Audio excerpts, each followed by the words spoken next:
김경래 최강 시사.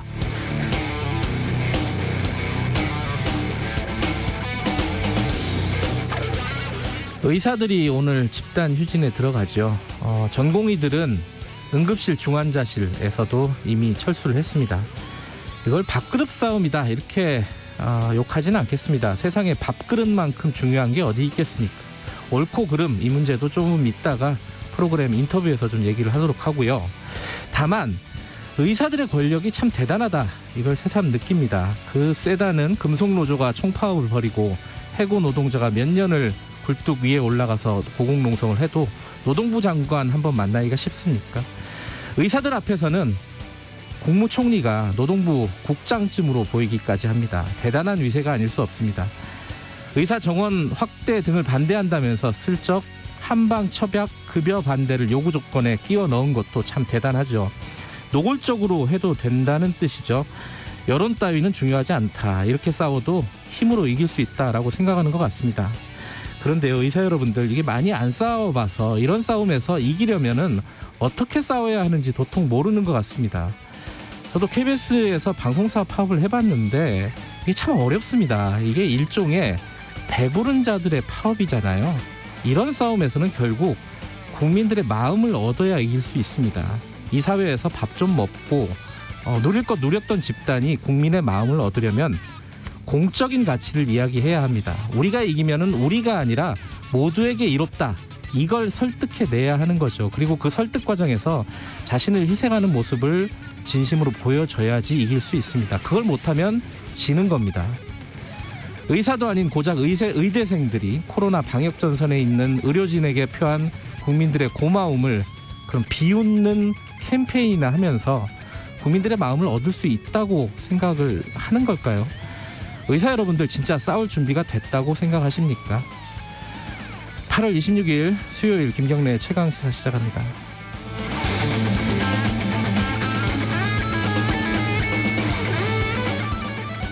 김경래 최강시사는 유튜브 라이브 열려 있습니다. 실시간 방송 보실 수 있고요. 샵 9730으로 문자 보내주시면 저희들이 반영하겠습니다. 짧은 문자는 50원, 긴 문자는 100원입니다. 스마트폰 콩 이용하셔도 좋고요. 오늘 1부에서는 뉴스 언박싱 끝나고요. 총파업 들어가는 의사들 관련된 문제를 전문가와 함께 얘기 좀 나눠보고요. 2부에서는 이낙연 더불어민주당 대표 후보 연결돼 있습니다.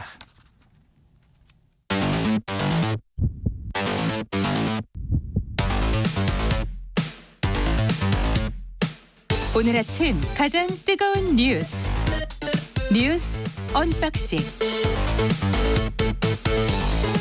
네, 뉴스 언박싱 오늘도 두 분과 함께합니다. 고발뉴스 민동기 기자 나와 있습니다. 안녕하세요. 안녕하십니까. 그리고 김민아 시사평론가 전화로 연결돼 있죠. 안녕하세요.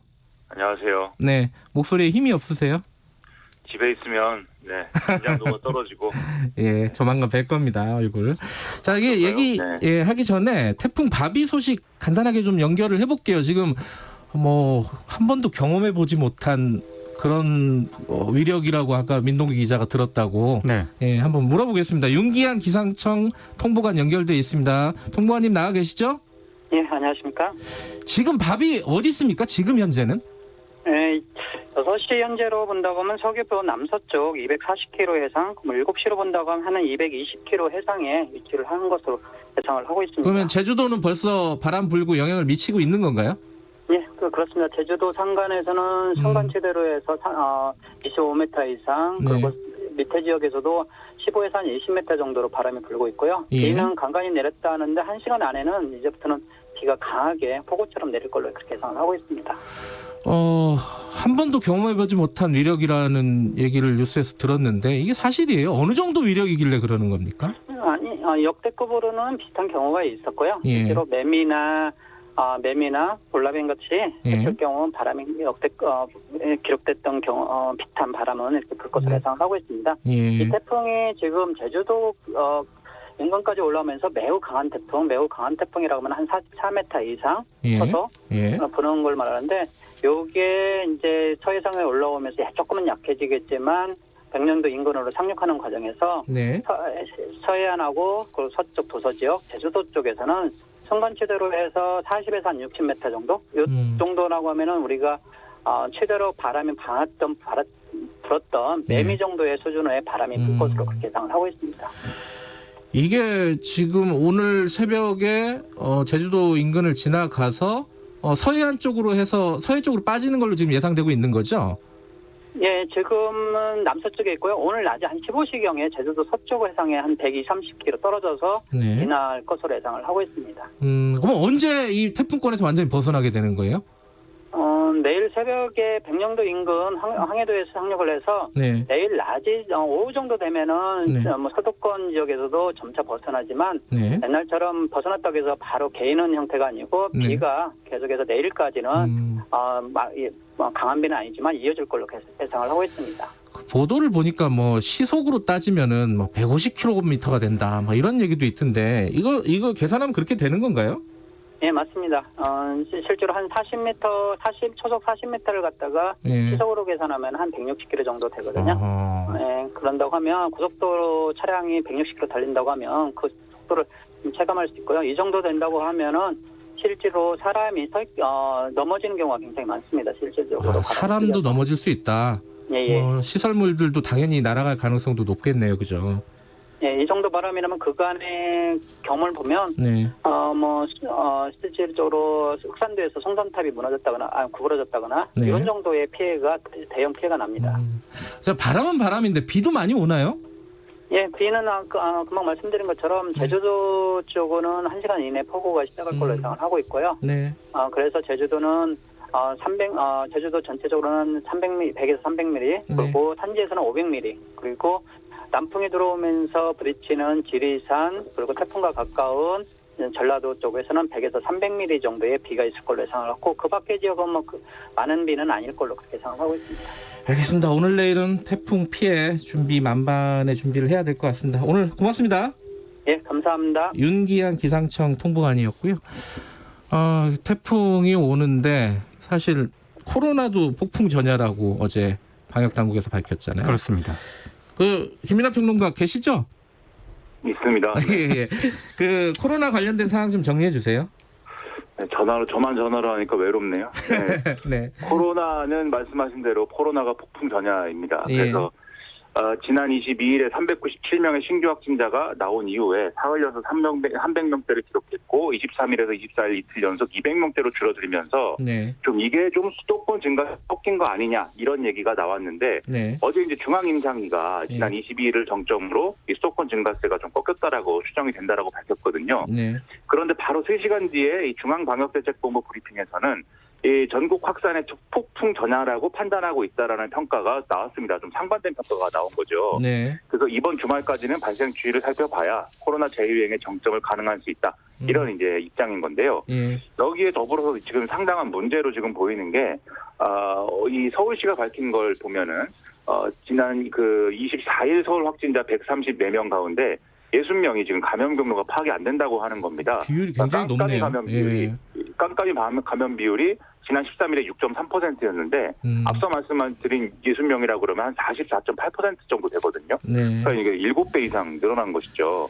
그리고 지금 가용병상도 지금 부족하다는 얘기가 나오고 있는 게 24일 기준 수도권 전체 중환자 병상 85개 가운데 가용병상 7개밖에 안 돼서 앞으로 중환자 수가 늘어나서 이달 말에 정점을 찍을 걸로 예상되기 때문에 병상 확보가 시급하다 이런 얘기 나오고 있습니다. 지금 사랑제일교회 관련된 확진자도 계속 추가로 늘고 있고 광화문 집회 관련자도 확진자도 늘고 있고 지금 근데 SBS에서 확진자가 나왔다고요? 그러니까 상암 사옥에서 한번 확진자가 나왔잖아요. 근데 이번에 목동 사옥에서도 확진자가 발생을 했습니다. 본사잖아요, 목동이. 그죠? 네네. 뉴미디어 뉴스부 편집부에서 근무하는 협력업체 직원이 어제 코로나19 양성 판정을 받았다고 SBS가 밝혔는데요. 이 확진자 동선 확인 결과 사옥 내에서는 무증상 상태였다고 하고요. 네. 지난 21일 이후에 출근하지 않았다고 이제 밝힌 그런 상황입니다. 네. 근데 지금 구내식당 등에서는 칸막이가 설치가 돼 있었기 때문에 네. SBS는 건물 폐쇄는 하지 않기로 결정을 했는데요. 이 확진자가 근무했던 4, 5층 근무자에 대해서는 밀접 접촉자 파악 완료 시까지는 대기를 하고 네. 가급적 재택근무하라는 지침이 내려진 그런 상태입니다. SBS는 모든 정규 프로그램을 예정대로 방송을 하고 있습니다. 이 와중에 사랑제일교회가 오늘 기자회견을 여는데 무슨 얘기를 하겠다는 거죠? 그러니까 대검찰청 앞에서 기자회견 오후 2시에 여는데요. 네. 그 광화문 집회 참석자의 휴대전화 개인정보라든가 위치 정보를 수집을 해서 질병 검사를 강요하는 게 개인정보보호법 위반이면서 형법상 직권남용과 강요죄에 해당한다고 주장을 하고 있고요. 예. 그리고 수도권 모든 교회의 예배와 대면 모임을 전면 금지하지 않았습니까? 예. 이것 역시 국민의 집회 자유 등을 침해했다고 주장을 하고 있습니다. 교회를 겨냥한 악의적인 허위 보도가 너무 많다면서 네. 일부 언론사를 상대로 또 고발 조치하겠다는 그런 입장입니다. 하지만 정부는 여기에 대해서 강경하게 대응을 하겠다. 이 방침을 계속 밝히고 있고. 그렇습니다. 김민하 평론가, 그러면 학교는 어떻게 되는 겁니까 이제? 학교는 네. 어제 이제 유은혜 부총리 겸 교육부 장관하고 서울, 경기, 인천의 교육감들이 긴급 합동 브리핑을 열어서 네. 오늘부터 9월 11일까지 고3을 제외하고 서울, 경기, 인천 등의 수도권의 유치원, 초중고교 그리고 특수학교의 등교 수업을 전면 중단한다라고 밝혔습니다. 네. 그러니까 이제는 원격 수업만 이제 가능해진 거죠. 예. 이런 결정을 내린 배경은 사회적 거리두기 2단계 상향으로 등교 인원을 지금 3분의 1 이하로 줄인 상황인데도 네. 수도권의 학교 관련 확진자가 계속 늘고 있기 때문인 건데요. 예. 또 하나 또 관심사가 수능 일정인데 예. 이 수능의 경우에는 교육부가 예정대로 진행하겠다는 입장이지만 사회적 거리두기 3단계로 격상이 될 경우에는 이 일정이 변경될 가능성을 좀 검토하겠다는 취지의 네. 이런 언급이 있었습니다. 좀 이렇게 좀 결정이 되다 보니까 일각에서는 교육부가 2학기 등교일수 확대만 지금 기대를 하다가 어떤 전면적으로 원격 수업을 전환하는 데 대한 제대로 대비를 하지 못한 그런 상황이 된 거 아니냐라는 비판도 제기가 되고 있는데요. 예. 그리고 지금 대형 학원은 2단계 거리두기로 운영이 중단이 돼 있지만 300인 미만의 학원에 대해서는 지금 조치가 없는 것에 대한 우려 이런 것도 제기가 되고 있는 상황입니다. 네. 아울러서 학부모들의 경우에는 이 아이들의 학업 결손 이런 것들을 우려할 수밖에 없는 상황이고 네. 특히 맞벌이 부모들은 이 아이들을 돌봄 걱정 이런 것 때문에 지금이야말로 퇴사할 때가 아닌가 이런 고민까지 한다고 하니까 여러모로 혼란은 불가피한 상황인 것 같습니다. 네. 그리고 어제 제가 한 가지 좀 말씀드려야 될 게 있는데 조영 미래통합당 원내대표랑 제가 인터뷰를 하면서 네. 김진태 전 의원이 검사를 안 받은 거 아니냐라고 물어봤더니 조영 원내대표가 받은 걸로 알고 있다라고 얘기했거든요. 네. 나중에 확인을 해보니까 김진태 전 의원 측에서 검사를 받았고 이미 음성 판정을 받았다라고 알려왔습니다. 제가 조금 착오를 한 것 같습니다. 죄송한 말씀 드리고요. 다음 얘기해보죠. 이 와중에 뉴스가 오늘 좀 많은데 이 와중에 지금 전공의들 의협도 지금 진료 거부를 하겠다는 거죠, 그죠? 그렇습니다. 일단 그 2차 전국 의료 의사 진료 거부라고 이제 표현을 했는데요. 네. 대규모 집회 없이 유튜브를 통해서 온라인으로 진행된다고 밝혔고요. 예.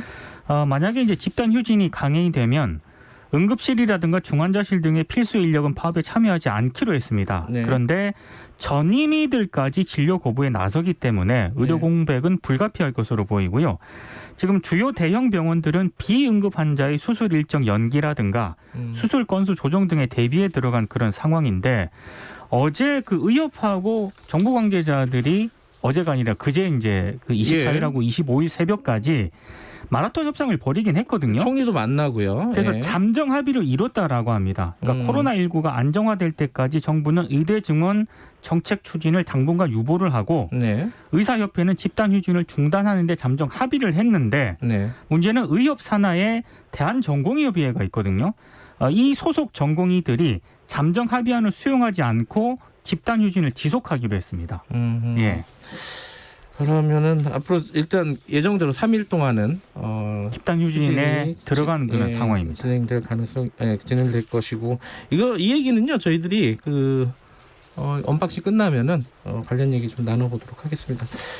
간단하게 하나만 더 알아볼까요? 공공의대 이거 의사들 파업과 관련된 건데 공공의대 학생들 선발 관련해서 논란이 좀 있는데 이거 어떤 얘기인지 김민하 평론가가 좀 정리해 주시죠. 정부가 이제 방금 말씀하신 추진하는 이제 정책 중에 공공의대 이제 학생 선발 이런 거 관련된 것이 있는데 이게 애초에 보건복지부가 발표한 종합대책을 보면은 네. 학생 선발에 대해서 시도지사 추천에 의해서 해당 지역 출신자를 선발한다는 내용이 있습니다. 네. 그러니까 이걸 두고 시도지사의 자녀나 친인척 등이 추천될 수 있도록 하는 어떤 특혜 아니냐 이런 우려가 제기가 되니까 네. 보건복지부가 24일 공식 블로그에 후보 학생 추천은 전문가, 시민사회단체 관계자 등이 참여하는 중립적인 시도 추천위를 구성을 해서 객관적이고 합리적으로 선발하여 추천할 예정이다. 이렇게 밝힌 건데요. 이렇게 밝히니까 논란이 더 커졌습니다. 시민단체가 왜 들어간 거냐에 대해서 요즘에 시민단체라고 하면 무조건 이제 조국 전 장관 문제나 윤미향 이제 의원 문제 이런 것들을 들면서 어떤 제2의 제3의 조국 자녀들이 판치는 세상을 만들어서 원칙과 특권이 지배하는 기득권 사회를 만들려는 것이냐라는 비판을 막 제기하는 그런 세태가 이제 된 거죠. 이게 안철수 국민의당 대표가 한 페이스북에 쓴 말인데요. 그래서 이게 좀 논란이 되니까 보건복지부는 구체적으로 학생을 어떻게 선발하는 건지에 대해서는 이 법률 통과 과정에서 논의를 할 것이고 이 논란이 된 내용은 일종의 예시를 든 것이다라고 이제 밝혔습니다. 네. 예시가 조금 성급한 부분이 아니었나. 그렇죠. 결정된 것도 아닌데 라는 생각도 들고요. 지금 유튜브 화면을 보면 김민하 평론가가 마치 나와 있는 것처럼 사진이 있어요. 그래서 마스크를 안 쓰고 있어서 청취자분이 마스크 써라 그러는데 이 사진입니다. 사진 지금 전화로 연결돼. 포토샵으로 합성을 좀 해주세요. 제가 뭐 이렇게 지금 방송가에 코로나가 자꾸 발생해서 무섭습니다. 저는 지금. 알겠습니다. 조만간 얼굴 뵐 날을 기대하면서 오늘 여기까지 듣죠. 고맙습니다. 고맙습니다. 네, 고발뉴스 민동기 기자 그리고 김민하 평론가였습니다. 김경래 최강시사 듣고 계시고요. 지금 시각은 7시 36분입니다. 출근길 날씨 정보입니다. 제주도와 전남 지역은 태풍의 영향으로 강한 비바람이 몰아치고 있고 내륙 지역은 열대야가 나타나 무더운 상태입니다. 태풍은 오늘 오후 3시 무렵에 제주도 서쪽 해상을 지나 서해상을 따라 북상하겠습니다. 때문에 차츰 전북과 경남 지역의 바람이 거세지겠고 충청과 경북은 낮부터 수도권과 강원도는 저녁부터 강풍이 몰아칠 전망입니다. 특히 서쪽 지역은 나무가 뿌리채 뽑힐 정도의 매우 강한 바람이 부는 곳도 있어 각별히 주의하셔야겠습니다. 또 지금 남해안과 제주도에 내리는 비는 오전 중에 남부지방, 오후에는 중부지방으로 확대되겠고요. 최고 100에서 300mm의 많은 비가 올 전망입니다. 현재 서울의 기온은 27.6도입니다. 날씨 정보 송소진입니다. 이어서 이 시각 교통 상황을 KBS 교통정보센터 김한나 씨가 전해드립니다. 네, 먼저 태풍 영향을 가장 먼저 받는 제주 지역 상황인데요. 하늘길과 바닷길이 모두 끊겼습니다. 제주국제공항은 오늘 오후 3시까지 항공편 전편이 결항되겠고요. 제주와 다른 지역을 잇는 9개 항로 여객선 운항도 모두 통제됐습니다. 전남 지역 비바람도 거세지고 있어서 전남 지역 섬을 오가는 55개 항로 여객선 운항도 전면 중단됐습니다. 서울 등 수도권은 내일 출근할 때가 걱정인데요. 오늘은 전체적으로 평소보다는 여유 있는 상황입니다. 강변북로 일산 방면으로 마포대교를 못 간 4차로에서 작업을 하면서 뒤로 동호대교부터 정체되고 있습니다. KBS 교통정보센터였습니다. 최강 시사.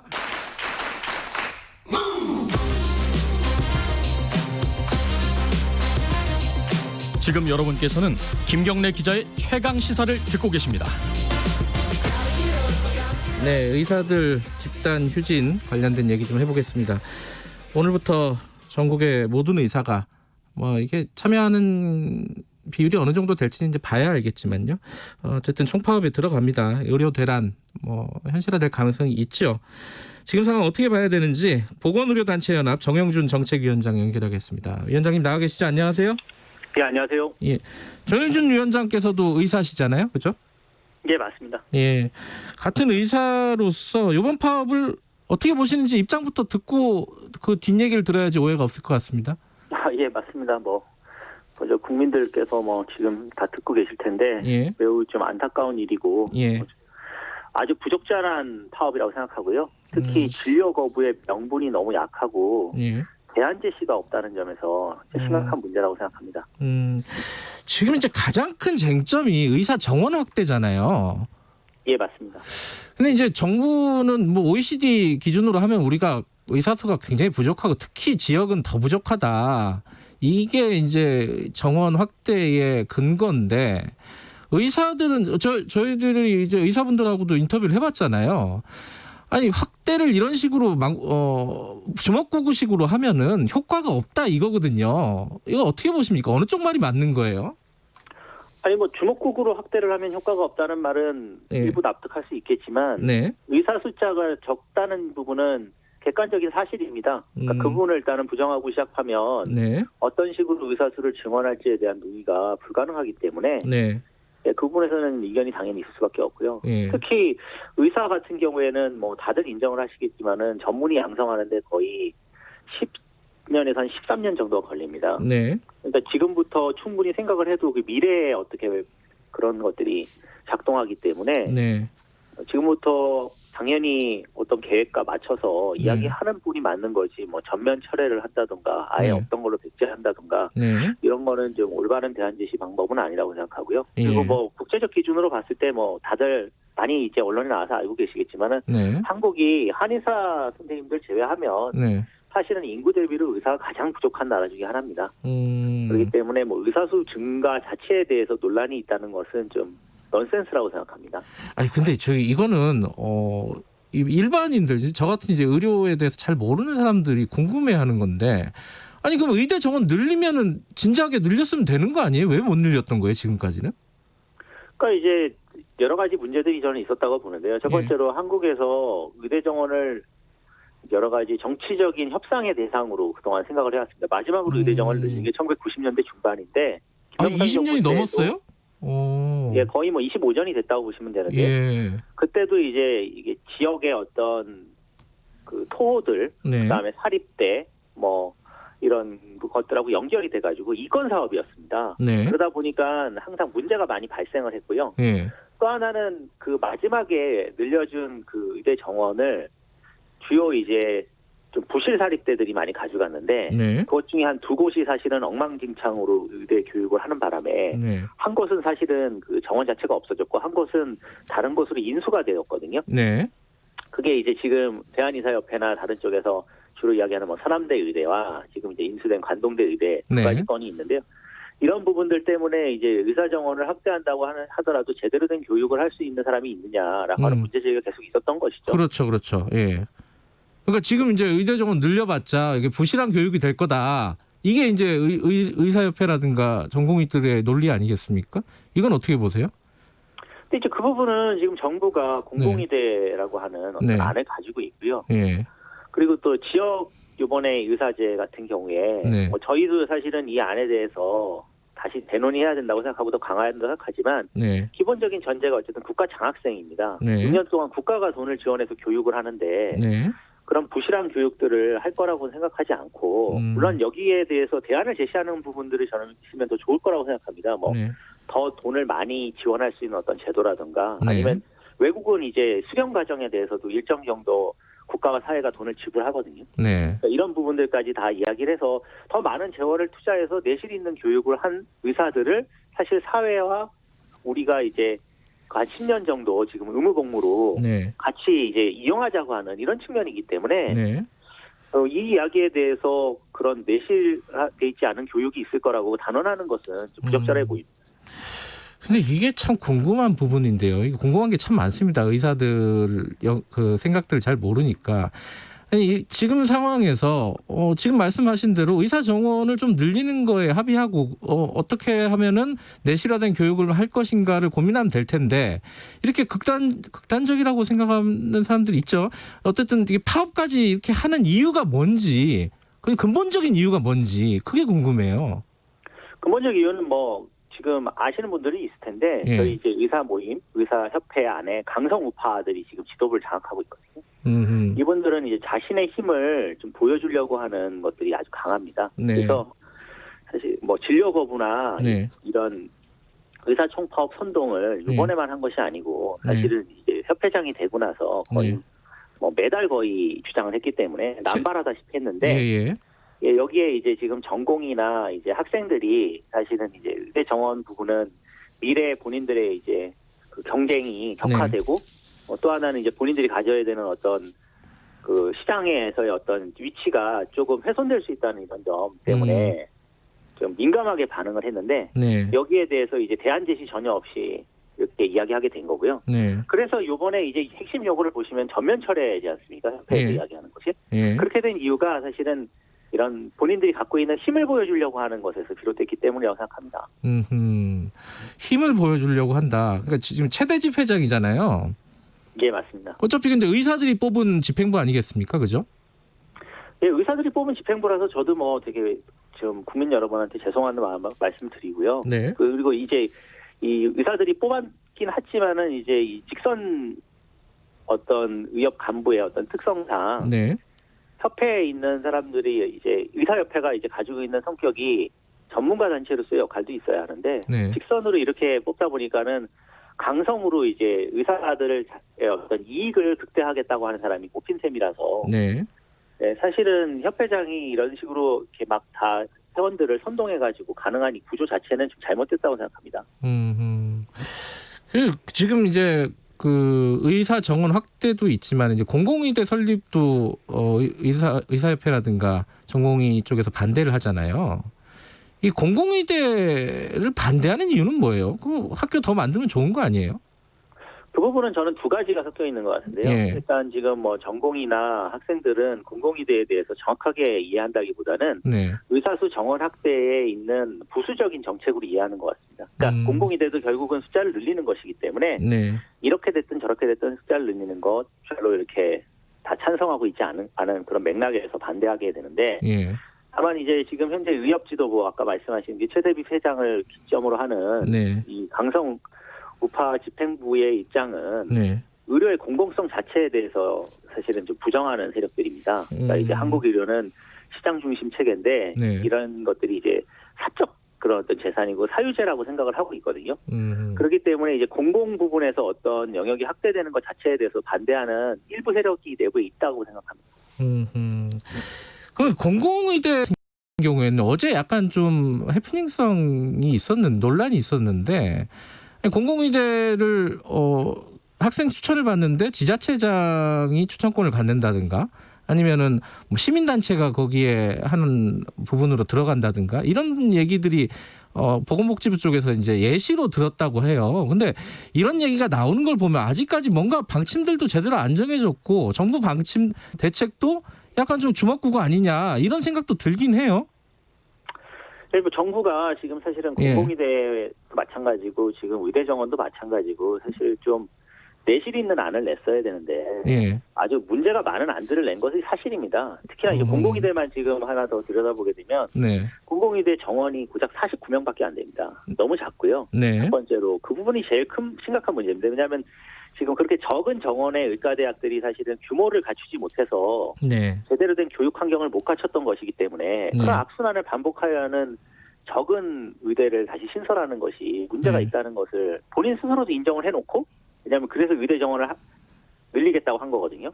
본인들이 막상 만드는 공공의대는 49명 한 거. 이거 정말 심각한 문제고요. 두 번째는 어제 발표를 보면 그동안 이제 시민사회 단체들이나 전문가들하고 충분히 상의가 안 돼 있다는 게 느껴진 게 선발 방식은 사실은 마지막에 결정하면 되는 것이고 그거는 사회적 합의를 하면 되는 부분이라고 생각합니다. 근데 그보다도 중요한 게 이 의과대학이 의학전문대학원으로 설계가 돼 있습니다. 근데 이제 국민들께서 의학전문대학원과 의과대학의 차이를 체감은 못 하시겠지만 일반 4년 대학을 다 졸업하고 나서 그동안 이제 본인이 학비를 내고 다른 공부를 했던 사람이 전문대학원에 와서 의사가 됐을 경우에는 사실은 이제 임상의사보다는 다른 부분에 대한 전망을 더 생각하기 때문에 원래 양성하는 건데 공공의대는 저희가 지역 할당이나 이런 부분에 좀 부족한 임상의사 필수의료 부분을 채우겠다는 거 아니겠습니까? 그렇다면 애초부터 이게 전제가 좀 잘못된 것이고요. 그래서 저는 4년 정도만 장학금을 지원하고 왜냐하면 의과대학은 6년이기 때문에 그런 생각에서 아주 짧은 생각에서 이렇게 기획된 게 아닌가 하는 의구심도 들기 때문에 정부가 좀 발표를 할 때 충분히 좀 생각을 하고 그다음에 전문가들하고 좀 상의를 한 다음에 안에 대해서 좀 명확하게 카드 뉴스 같은 걸 만드는 것이 맞지 않았나 이렇게 생각합니다. 그러면 정부의 안도 지금 말씀하신 좀 부족하기도 하고 충분히 수기가 안 된 상황에서 발표한 측면도 있는 것 같고 그리고 지금 의사들은 집단적으로 파업을 하고 있고 이 상황은 어떻게 해결하는 것이 순리라고 보십니까? 일단은 뭐 첫 번째로 지금 이 코로나19 상황에 의사 파업이 가질 수 있는 그 정당성과 명분이 매우 약하고요. 그리고 파업을 지금 해야 될 정도로 진료 거부를 할 정도의 상황이라고는 도저히 생각할 수가 없기 때문에 일단 이 부분을 먼저 해결해야 될 것 같고요. 두 번째는 협회와 이제 대화하는 건 좋은데 이게 협회와 정부만 대화해서 될 문제는 아닙니다. 예, 왜냐하면 이 안들은 사실 국민 건강과 이제 앞으로의 한국의 보건의료 체계뿐만 아니라 더 나가서 이제 뭐 저희가 돌봄이나 이런 것들하고 다 연계가 되기 때문에 네. 사실은 뭐 시민사회 그다음에 다른 모든 전문가들하고 같이 논의를 해야 되고요. 그간 네. 정부가 사실은 소통을 일부 하고만 하고 이해관계자들의 이해관계를 일부 반영해서 뭐 예를 들면 의대 정원 확대 요번에 이제 1년에 400명 중에 50명은 뭐 산업체 이사 이런 네. 부분들을 늘리겠다고 해서 지금 큰 논란이 되고 있는데 이건 네. 산업체 민원 처리를 해준 것이거든요. 네. 이런 부분들을 좀 다 고려를 한다면은 모든 사람이 다시 모여가지고 이걸 논의하는 테이블은 필요하다. 하지만 이제 의정협의 같이 협소하게 의사 단체와 정부만 모여서 이거를 결정하는 것도 매우 부적절하다고 생각합니다.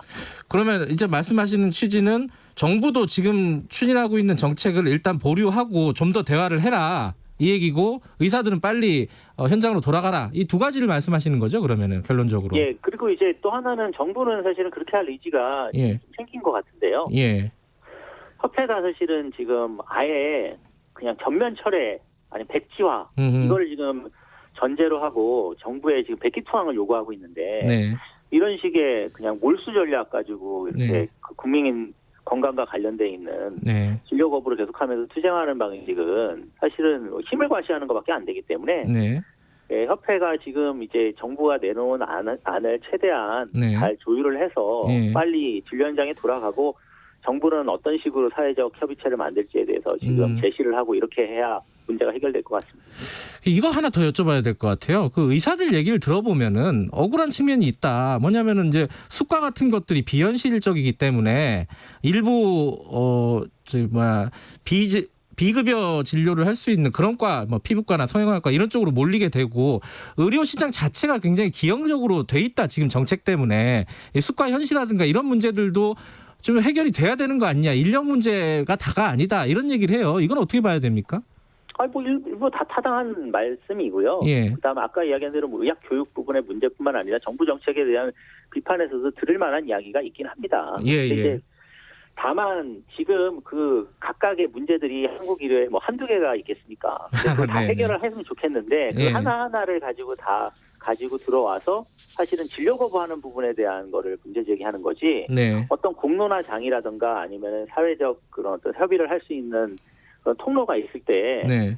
의사들 당연히 여기에 당사자이기 때문에 네. 참여해가지고 본인들의 이야기를 해야 된다고 생각하고요. 그리고 제일 중요한 거는 협회가 사실은 지금 이런 이익 집단으로서 의사들의 이해관계만 반영해가지고 무슨 이런 파업 주도하는 것이 아니고 네. 의사들 안에 여러 가지 이견이 있을 수밖에 없습니다. 이게 네. 합의가 안 되는 부분이 생길 수도 있고요. 네. 그 부분을 사실 전문가 단체의 대표답게 예. 이렇게 조율하고 의사 단체 전체의 어떤 의견을 제시를 하고 대안을 제시하는 게 훨씬 더 중요한 일인데 그 부분은 지금 내부 정치 문제 때문에 협의를 못하니까 제시가 거의 없는 상황에서 계속 백지화, 전면 철회 이야기만 하게 되니까 공허한 어떤 이야기들만 계속 떠돌게 된 것이죠. 그러니까 한국 의료에 여러 가지 문제점들이 있는데 그 문제를 한꺼번에 해결하기는 힘들다. 그리고 지금 위원장님 말씀을 들어보니까 그 문제를 해결할 주체인 협회가 제대로 기능을 못하고 있다. 정치 집단화되고 있다. 이렇게 보시는 거네요, 지금. 예, 맞습니다. 뭐 한국 의료의 가장 큰 그리고 문제는 공공성이 떨어진다는 것이고요. 의료 공급의 거의 95%를 저희가 민간 시장 공급을 하고 있습니다. 네. 국민들께서도 그런 점 때문에 과잉 진료 부분부터 시작해서 거꾸로 수익성이 없는 진료과나 이런 데는 기피가 되고 그다음에 지방에는 수익성이 없으니까 민간 의료기관 안 들어가지 않습니까? 그러니까 네. 지역 불균형이 생기고 이 모든 것이 다 사실은 공공의료기관 공급이 너무 적기 때문이거든요. 네. 그래서 당연히 공공의료기관 공급부터 이 문제를 해결하라고 협회도 이야기해야 되는 것이고 네. 정부도 그럴 생각이 있어야 하는데 이 부분에는 돈이 많이 들어갑니다. 그러다 보니까 정부도 선뜻 나서지 않고 그다음에 또 민간 의료기관 중심에 있던 네. 의사협회에서도 부담을 갖고 있는 것이죠. 예. 알겠습니다. 빨리 좀 제자리를 좀 잡았으면 좋겠습니다. 예, 여기까지 듣겠습니다. 고맙습니다. 예, 감사합니다. 예, 정형준 보건의료단체연합 정책위원장이었습니다. 김경래 최강시사 1분 여기까지고요. 잠시 후 2부에서는 이낙연 당대표 후보 만납니다. 잠시 후에 뵙겠습니다. 아들, 아빠랑 분리배출하러 갈까? 아빠, 고장난 선풍기는 어떻게 버려요? 여러분, 버려지는 가전제품도 소중한 자원이 된다는 거 아시나요? 환경부는 폐가전제품 재활용을 통한 자원순환에 앞장서고 있는데요. 가정에서 올바른 분리배출 방법은 무엇일까요? 새 가전제품 구입 시 판매자에게 수거 요청하기. 폐기물 스티커를 부착하거나 무상방문 수거 서비스 이용하기. 어때요? 참 쉽죠? 저탄소 사회경제로의 전환 그린 뉴딜. 환경부와 한국환경공단이 함께합니다. 말 같은 말.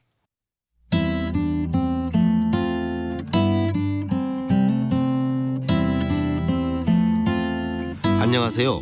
강원국입니다. 회의를 좋아하는 사람이 있을까요? 열이면 열 다 싫어하지요. 숙제를 해결하자고 모여서 또 다른 숙제를 만들고 실적을 채근당하는 게 회의니까요.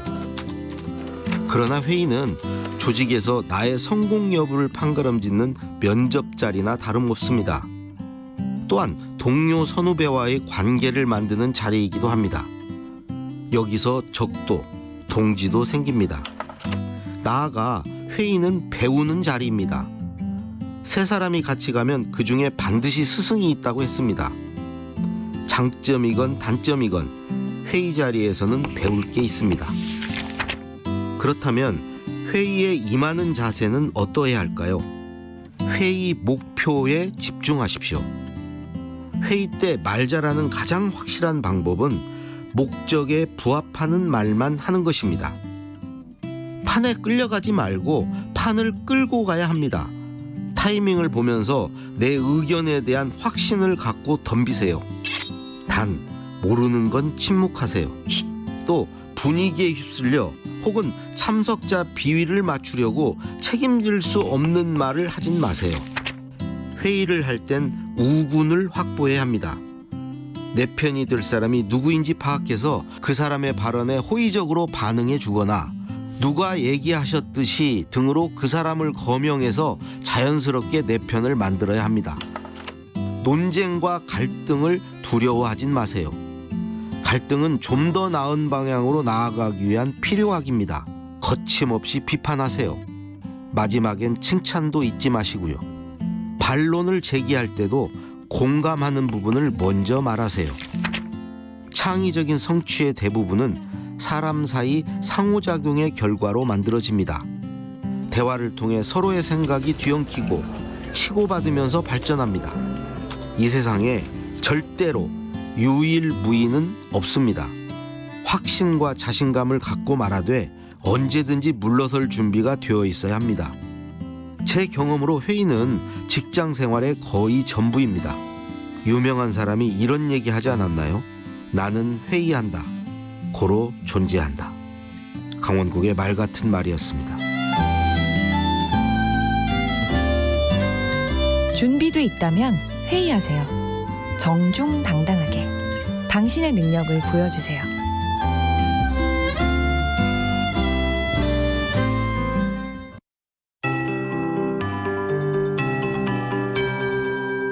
KBS 58분 날씨. 지금은 태풍이 제주도와 전남 지역에 영향을 주고 있습니다. 현재 태풍 위치는 제주 서귀포에서 남서쪽으로 약 220km 떨어진 해상에서 북상 중인데 오늘 오후 3시 무렵에 제주도 서쪽 해상을 지나 서해상을 따라 북상하겠습니다. 밤 9시쯤에는 전남 서해상, 내일 이른 새벽에는 충청과 경기 서쪽 해상을 지날 전망입니다. 이번 태풍은 무엇보다 바람을 주의하셔야겠는데요. 지금 태풍특보가 발효 중인 제주도와 전남 지역에는 최대 순간풍속 시속 90km의 강풍이 부는 곳도 있습니다. 차츰 전북과 경남 지역의 바람이 거세지겠고 충청과 경북은 낮부터 수도권과 강원도는 저녁부터 강풍이 몰아치겠습니다. 특히 서쪽 지역은 사람이 걸어 다닐 수 없고 철탑이 쓰러지거나 나무가 뿌리채 뽑힐 정도의 매우 강한 바람이 부는 곳도 있어 각별히 주의하셔야겠습니다. 또 지금 남해안과 제주도에 내리는 비는 오전 중에 남부지방, 오후에는 중부지방으로 확대되겠고요. 특히 전라도와 제주도, 지리산 부근에 최고 300mm의 매우 많은 비가 내릴 전망입니다. 한편 비바람이 몰아치기 전까지 무덥겠습니다. 밤사이 많은 지역에서 열대야가 나타났고 한낮 기온은 서울, 대전, 대구 34도, 전주 33도까지 오를 전망입니다. 현재 서울의 기온은 28.1도입니다. 송소진입니다.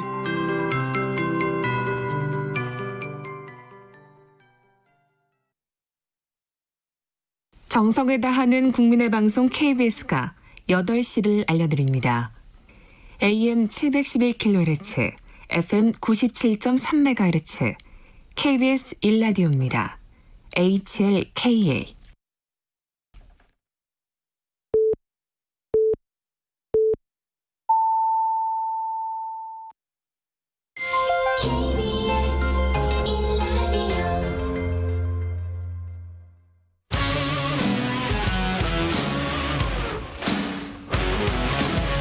뉴스타파 기자 김경래 최강 시사. 김경래 최강 시사 2부 시작하겠습니다. 오늘 2부에서는요 민주당 지금 전당대회 앞두고 있죠. 막판에 후보들 릴레이 인터뷰 진행 중인데 오늘은 자가격리 중이죠. 이낙연 당대표 후보 연결해 보겠습니다. 나와 계시죠? 안녕하세요. 네, 안녕하세요. 예, 진짜 안녕하시냐고 여쭤보는 게 진짜로 안녕하시냐고 여쭤보는 겁니다. 건강은 괜찮으세요? 네, 건강은 좋습니다만 답답합니다, 여러 가지로. 그래요. 마음이 답답하시겠죠. 지금 밖에 지금 한참 걱정도 되고요.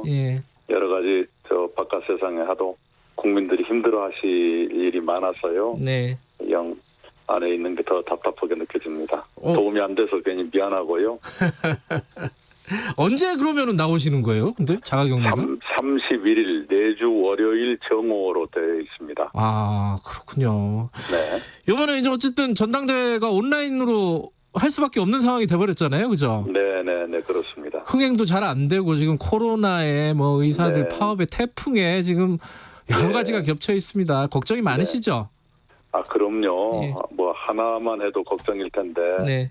코로나가 잠잠해지는가 하다가 다시 커지고 또 수해 복구가 끝나지도 않았는데 태풍은 또 몰아닥치고 막 엎친 데 덮친다는 말이 딱 이 경우를 말하는 것 같습니다. 네, 그거 하나씩 다 여쭤봐야 될 것 같아요. 일단 조금 전에 저희들 의사 총파업 관련해서 인터뷰를 했었는데 오늘부터 지금 집단 휴진에 들어가요.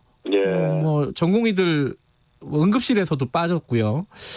어떻게 생각하십니까? 이 파업에 대해서는? 네, 굉장히 안타깝습니다. 네. 의사들이나 전공의들 나름의 문제의식이 있을 수 있지요. 네. 그럼에도 불구하고 하필이면 이 코로나 국면에 병원에서 의사 선생님들이 안 계신다. 국민들께서 상처가 너무 크실 거예요. 분노도 크시고 그 점이 굉장히 안타깝고 아쉽습니다. 네. 그 정부에서 그러면 강력하게 예를 들어 업무 복귀 명령을 내린다든가 뭐 이렇게 조치를 취해야 된다고 보십니까? 아니 이미 정부는 그런 방침을 정한 것으로 보입니다. 업무 개시 명령.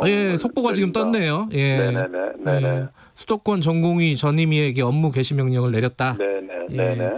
강력하게 조치를 해야 된다고 보시는 겁니까 그러면은? 이미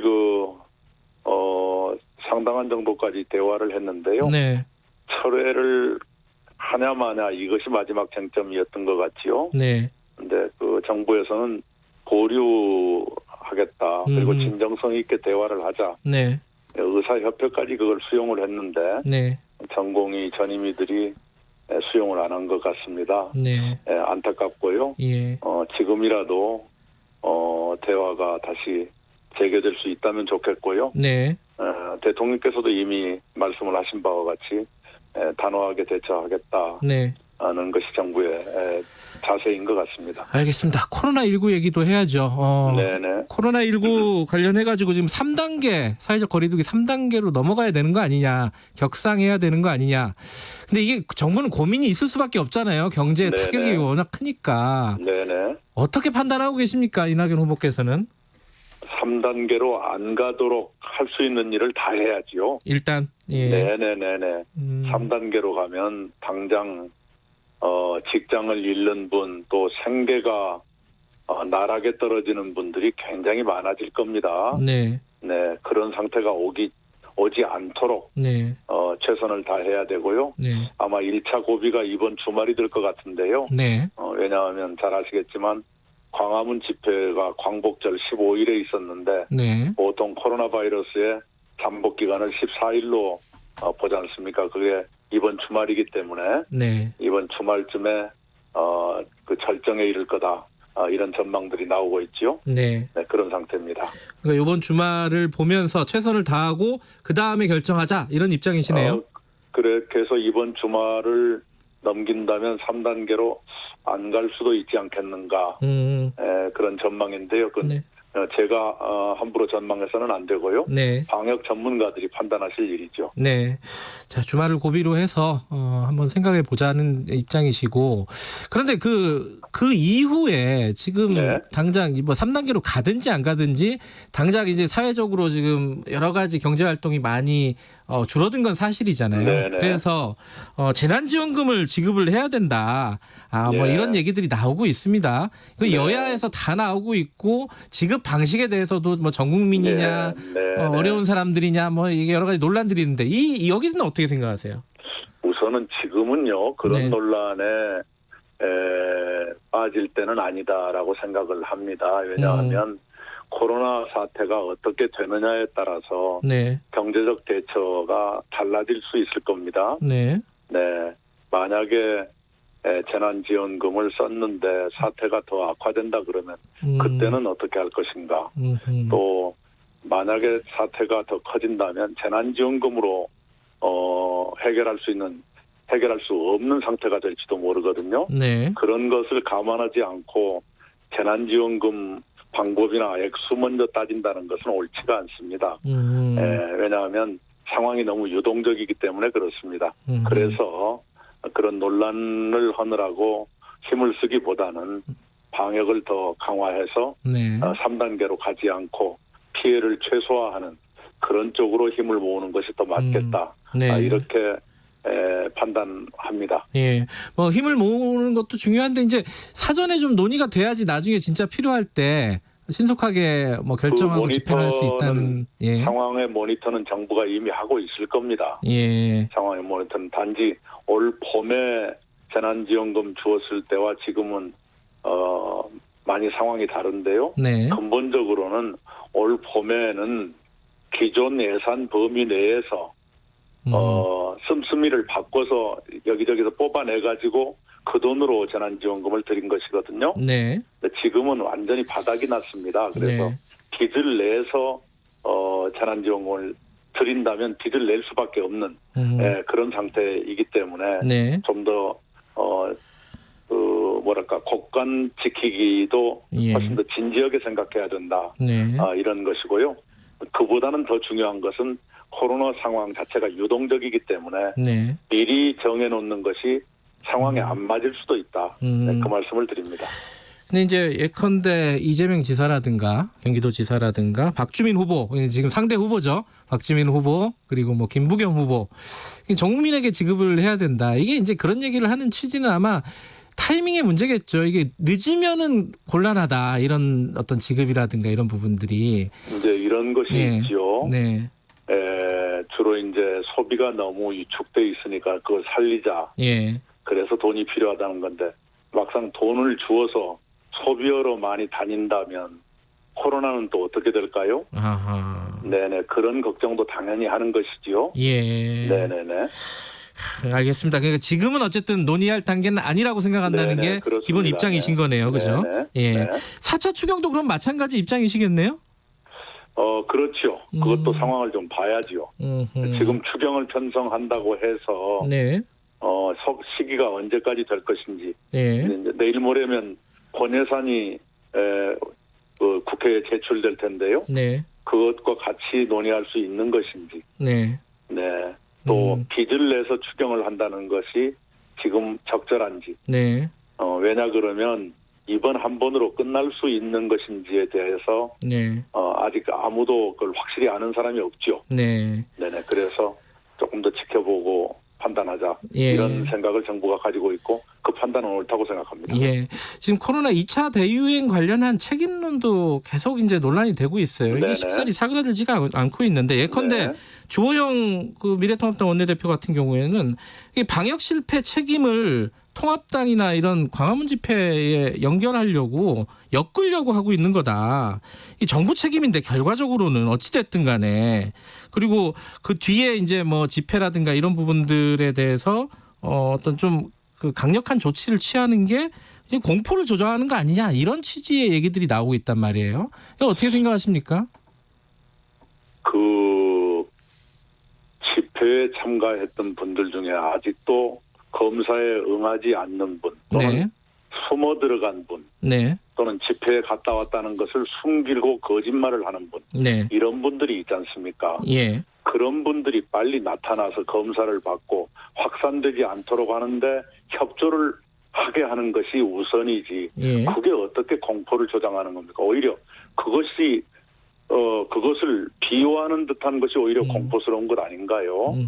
네, 그분들이 빨리 지금이라도 협조해야 되죠. 검사에 응하고 네. 빨리빨리 내 다녀왔습니다 하고 고백을 하고 예. 그런다고 해서 그 신원이 노출되거나 그러지 않을 테니까 예. 네, 그렇게 해서 이 확산 방지에 협조하도록 하는 것, 또 그분들 스스로가 확산 방지에 협조하는 것, 이것이 지금 당장 급한 일이죠. 예. 네네. 또 하나 아까 말씀드린 그 정부 책임인데 방역을 이렇게 좀 느슨하게 한 것은 왜 이 미래통합당하고 이런 광화문 집회에만 이렇게 책임을 물으려고 하느냐, 이 책임을 돌리려고 하는 거 아니냐? 실제로 아주 확산의 규모가 커진 것은 광화문 집회 이후지요. 그리고 지금도 계속되고 있는 것이 그 문제 아닙니까? 네. 그것을 아니라고 말하면 이 방역에 협조할 생각이 없다고 받아들일 수밖에요. 네. 알겠습니다. 지금은 바로 그것 때문에 지금 전국 여기저기에서 네. 17개 시도 모두에서 지금 확진자가 나오고 있는 것 아닙니까? 네. 알겠습니다. 다른 얘기로 좀 넘어갈게요. 네. 지금 그 통합당이 지지율이 한때는 또 역전을 해가지고 더불어민주당 위에도 서기도 했었어요. 네. 이게 당이 좀 위기 아니냐 총선 이후에 요 진단은 어떻게 하고 계십니까? 네, 몇 번 좀 굼뜨고 둔하게 대응한 적이 있었죠. 네. 그런 것들이 국민들께 실망을 드렸을 것이다 이렇게 생각합니다. 네, 실망을 드렸을 것이다. 어떤 부분 때문에 실망을 드렸을 것이라고 생각하십니까? 여러 차례 다 얘기를 했습니다만은 네. 부동산에 대해서는 국민들께서 많이 화가 나셨을 거고요. 예. 네, 그다음에 이제 수해 대응이라든가 또 우리 민주당 소속의 지자체장 네. 의 잘못에 대한 그 대처도 한 발짝 늦은 감이 있었습니다. 네. 그런 것들이 국민들께 상처를 드렸을 거다 이렇게 생각합니다. 부동산 얘기하셨으니까 지금 부동산 관련해 가지고 뭐 김현미 국토부 장관이라든가 노영민 실장 같은 경우에 효과가 나타나고 있다 이렇게 얘기를 하고 있는데 시장에서는 좀 이제 급하잖아요. 사람들 마음이 아직까지 좀 오르고 있는 것 같고 전월세도 대책 나오고 나서 돌아가는 게 좀 혼란스럽고 여러 가지 좀 시장이 아직까지는 안정되지 않은 것 같아요. 어떻게 지금 평가하고 계십니까? 네, 상승세가 둔화된 것은 확연하게 확인될 수 있고요. 예. 네네. 안정화의 길로 가고 있다 이렇게 보고 있습니다. 전월세 문제는 워낙 제도에 큰 변화가 일어났기 때문에 거기에 따른 그 부분적인 부작용이 있는 것으로 보입니다. 네. 그걸 좀 면밀히 들여다보고 그것도 안정되도록 노력을 해야 되겠죠. 예컨대 이제 부동산 전세값 같은 경우에 최대 5% 올릴 수 있지만 세입자 동의 없이는 불가능하게 돼 있다. 이런 지적들이 나오잖아요. 이런 디테일들은 좀 보완하실 생각이신가요?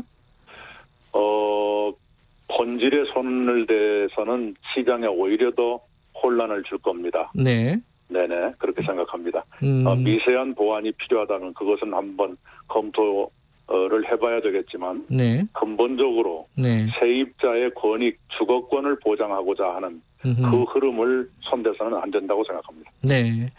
자, 이제 선거 얘기 해보죠. 지금 당이 뭐 위기라고 진단하는 시각들이 일부 있는 것 같고 당 대표가 되신다면은 어떻게 극복하실 것인지 이제 인터뷰들을 쭉 해보면은 뭐 소통을 강화한다, 개혁 과제를 완수를 하면은 국민들이 다시 지지를 해주실 것이다 이런 얘기들을 많이 하시잖아요. 그럼 어떻게 생각하십니까? 무엇이 중요하다고 보십니까 앞으로는? 우선은요. 당 소속원들, 특히 의원님들의 눈빛이나 언동이 달라지게 될 것입니다. 훨씬 더 진중해질 것이고요. 예. 네네. 그것이 국민들의 신뢰를 회복하는 첫걸음이 되어야 한다고 생각합니다. 그리고 전당대회가 끝나고 사흘 뒤면 정기국회가 시작이 돼서 네. 그 국회가 연말까지 가거든요. 네. 그 넉 달 동안에 승부가 나겠지요. 그래서 우리 앞에 놓인 과제들을 얼마나 유능하게 잘 해결을 하느냐. 거기에 집중을 해야 되겠죠. 그 과제 중에 하나가 아마 공수처일 것인데 공수처 네. 뭐 추천위원도 지금 추천이 안 돼 있잖아요. 네네. 이거는 조금 강하게 돌파를 하실 생각이신지 법까지 개정을 해서 우선 의장께서 네. 추천을 하라고 정형하고 계시니까요. 예. 그걸 봐가면서 예. 대처하게 하는 것이 좋겠습니다. 어제 조영 원내대표 인터뷰를 했는데 추천할 생각이 없는 것 같더라고요. 법을 예. 안 지키면 네. 입법부는 어떻게 존립하게 되나요? 자기는 반대했으니까 안 지킨다라고 하면 네. 만장일치 통과된 법이 아니면 누군가는 계속 안 지킨다는 얘기 아닙니까? 네. 네, 입법부가 법치주의를 훼손하는 그런 비극이 생기지 않기를 바랍니다. 예. 그 공수처 말고 가장 역점을 두고 처음에 이제 해결하실 어떤 문제, 현안 어떤 거라고 보세요? 네, 그 고용보험 확대. 를 포함한 사회 안전망 확충. 네. 이 하나의 축이고요. 예. 또 하나는 코로나 이후의 경제를 준비하는 경제 입법들이 있죠. 네. 규제 완화나 또는 신산업 육성을 위한 지원. 네. 그리고 그 이전에 소상공인 자영업자들을 어떻게 더 보호할 것인가. 이런 것들이 중심이 되겠죠. 네. 야당과 협치 이 부분이 잘 해결이 안 되는데 이 국민들이 약간 지지를 유보하고 있는 상황도 또 독주에 대한 어떤 견제 심리도 분명히 있을 거예요. 야당과의 협치는 어떻게 풀어가실 거예요? 이거 굉장히 어려운 부분이잖아요. 그러니까요. 예. 지금 야당이 정강 정책에서 이른바 좌클릭을 네. 하고 있다. 네. 5.18 묘소에 가서 무릎을 꿇는다. 네. 이것이 진정성이 있는 거라면 네. 당연히 안건 협의에 응하는 것이 순서겠죠. 안건 협의에는 불응하고 네. 법도 따르지 않고 지키지 않으면서 네. 무릎만 꿇는다고 국민들이 그 진정성을 믿어줄 거라고 생각하면 그건 사고가 아닐까 생각합니다. 예. 그 거대 여당이 그래도 이렇게 야당을 좀 보듬어 안고 좀 끌어갈 수 있는 뭐 그런 역량도 발휘해야 되는 거 아니냐 이런 얘기도 있잖아요. 물론 그래야 되는데 예. 그거 하다가 시간을 놓쳤을 경우에 오는 국민 경제적인 피해, 예. 또 국민들의 상처 네. 이런 것도 생각해야 됩니다. 예컨대 부동산 관련 입법은 네. 야당이 협조해 줄 생각이 없는 것을 뻔히 알면서도 네. 계속 차일피일 시간을 끌었다면 네. 지금쯤 부동산 시장은 어떻게 됐을까요? 네, 그런 여당으로서 권해의 선택을 할 수밖에 없는 그런 국면이 있는 것이죠. 네. 그 관련된 얘기일 수도 있는데 이건 그리고 아까 한 가지 더 말씀을 드리자면요. 네. 야당의 변신 노력이 정말로 진정한 것이길 바라는데요. 네. 예를 들면 정강 제1호가 무슨 기본소득이다라고 한다면 네. 그렇다면 세금을 더 많이 받아야 나눠줄 수도 있을 텐데 당장 부동산세 올리는 것부터 반대하면서 네. 그거 어떻게 하자는 것인지 네. 그런 설명이 있어야 됩니다. 네. 네네. 국민들께 더 많이 나눠드리자라고 한다면 네. 세금을 올리겠다는 얘기도 함께 해야죠. 그건 안 하면서 네. 세금은 자꾸 내리자 그러면서 돈을 나눠주자라고 한다는 것은 모순이죠. 네. 네. 서울시장, 부산시장 재보궐 내년에 있잖아요. 네. 네. 이거 후보를 내야 되나 말아야 되나 이제 논의를 해야 될 때 아닌가요? 어떻게 입장을 정리하셨나요? 이낙연 후보께서. 제가 여러 차례 말씀을 드렸지요. 예.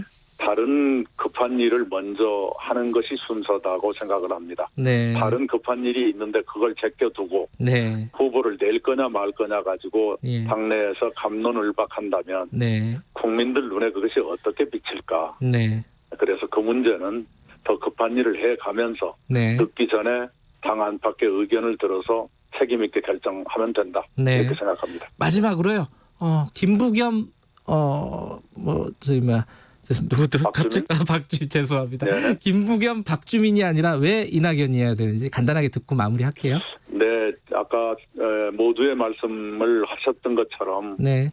코로나의 태풍에 아주 위기가 첩첩입니다. 네. 그리고 우리 앞에 과제는 많은데요. 네. 저는 대통령을 모시고 여러 가지 위기에 대처한 경험이 있습니다. 그래서 네. 이 위기를 현명하게 대처하는 데는 저의 경험과 나름의 역량이 네. 도움이 될 수 있겠다라고 네. 판단해서 대표를 하고자 합니다. 알겠습니다. 자가격리 건강하게 잘 마치시고요. 네네, 감사합니다. 예, 고맙습니다. 더불어민주당 이낙연 당대표 후보였습니다. 공정하고 깊이 있게 오늘 하루 이슈의 중심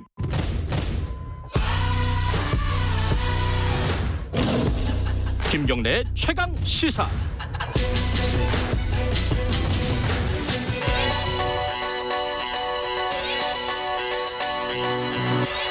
최강 시사 윤태곤의 눈.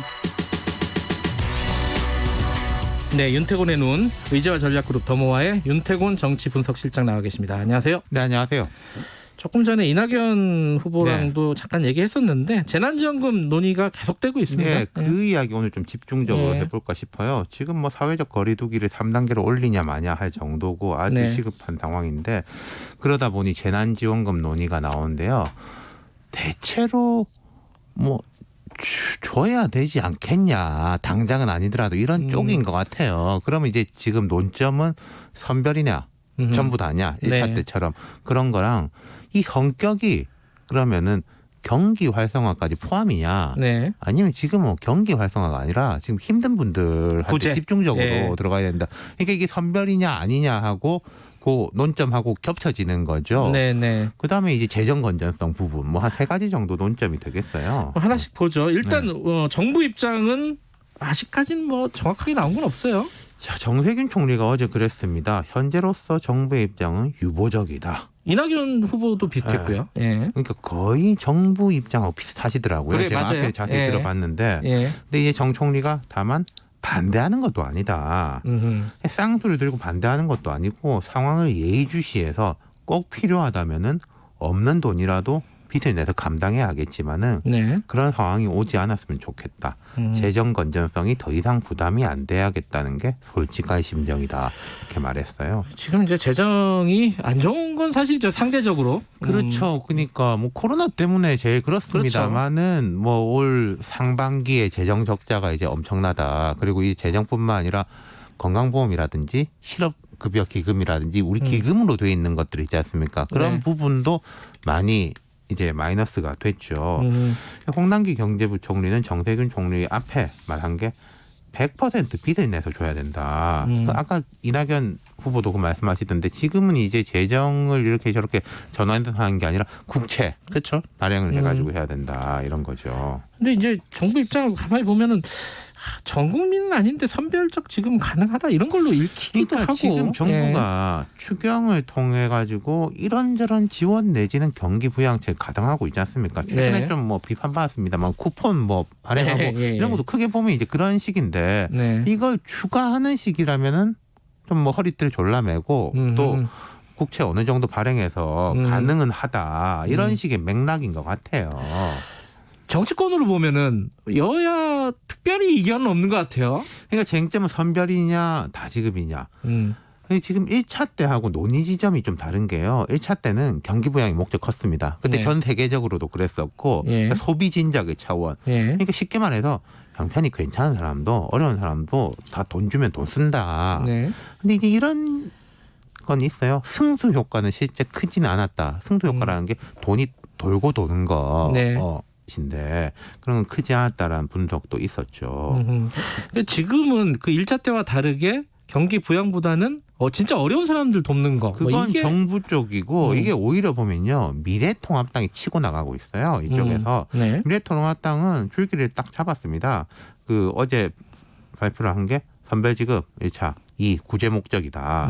그러면서 이제 윤희숙 의원 그때 이제 부동산 5분 발언으로 이제 각광받았던 KDI 출신이지 않습니까? 경제통인데 지금 여기서도 대표 선수예요. 이렇게 말했습니다. 단언컨대 지금의 재난지원금은 구제를 목표로 해야 된다.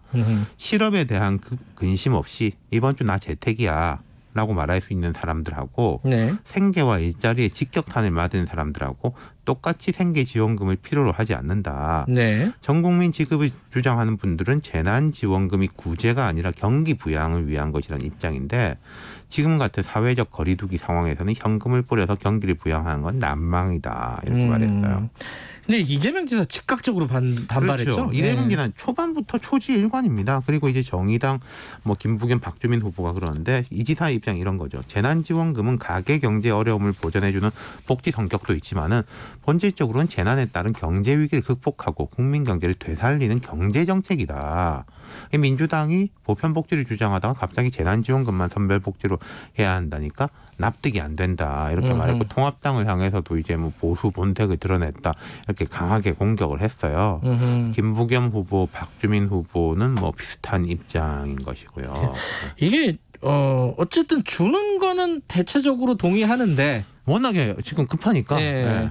그러니까 어떻게 줄까를 가지고 논쟁을 하는 걸 보면은 옛날처럼 진짜 완전히 아니면 도 게임은 아닌 것 같아요. 그리고 사회주의 이런 이야기도 안 나오고. 그렇죠. 이 정도면은 오랜만에 보는 합리적 논쟁이고 그리고 이게 여야가 딱 갈라져 있다고 볼 수도 없어요. 그러니까요. 복잡해요. 그러니까 김경수 경남지사가 이렇게 말했습니다. 지금 재난지원금 줘가지고 돈 쓰라고 하면 방역에 오히려 방해가 된다. 아까 말씀드린 경기무양 승수효과라고 하면 돈을 우리가 많이 써가지고 돈이 돌고 도는 거지 않습니까?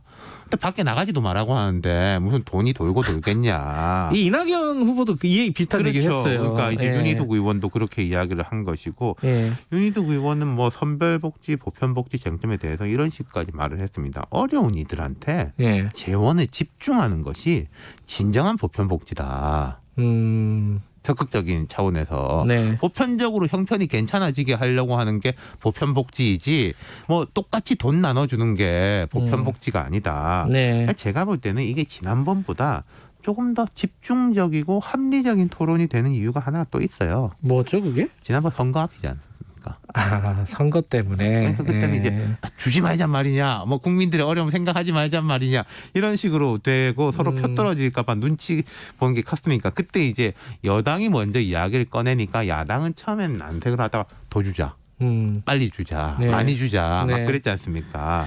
그러니까 지금은 선거가 지났으니까 여론의 눈치를 안 본다는 건 아니지만은 조금 더 좀 장기적인 계산으로 보는 것 같아요. 하여튼 그 선거 때 트라우마도 있는 것 같아요. 미래통합당에서는 보면. 그렇죠. 미래통합당은 지금 이제 가닥을 잡아서 나가는 거고 오히려 좀 여당이 이제 여권 내에서 이렇게 엇갈리는 모습이 있는 것인데 이제 민주당 이게 지금 전당대회가 내일 모레지 않습니까? 29일이죠.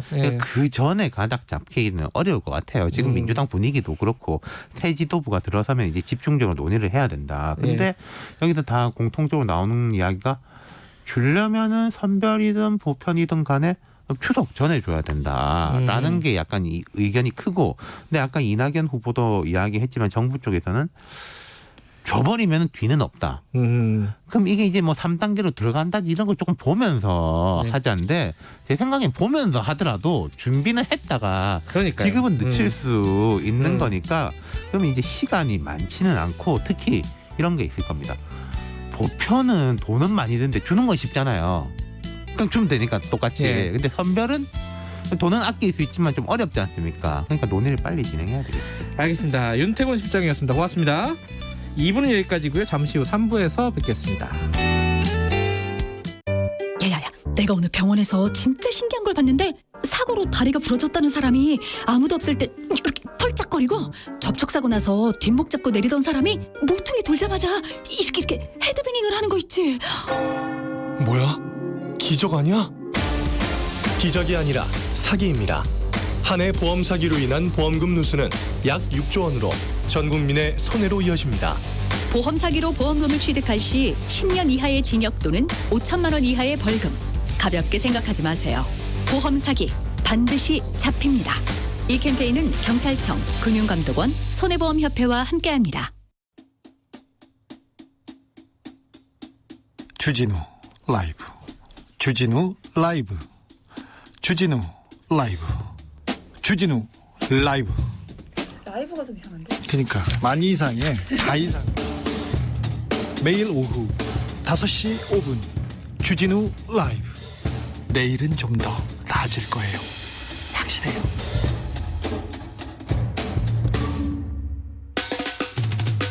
오태훈의 시사본부. 오태훈의 시사본부. 오태훈의 시사본부.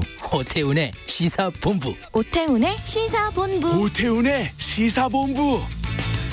평일 낮 12시 20분 KBS 44기 성우들과 함께 듣는 오태훈의 시사본부. 점심 먹고 시사 한입. 지금 시각은 8시 30분입니다. KBS.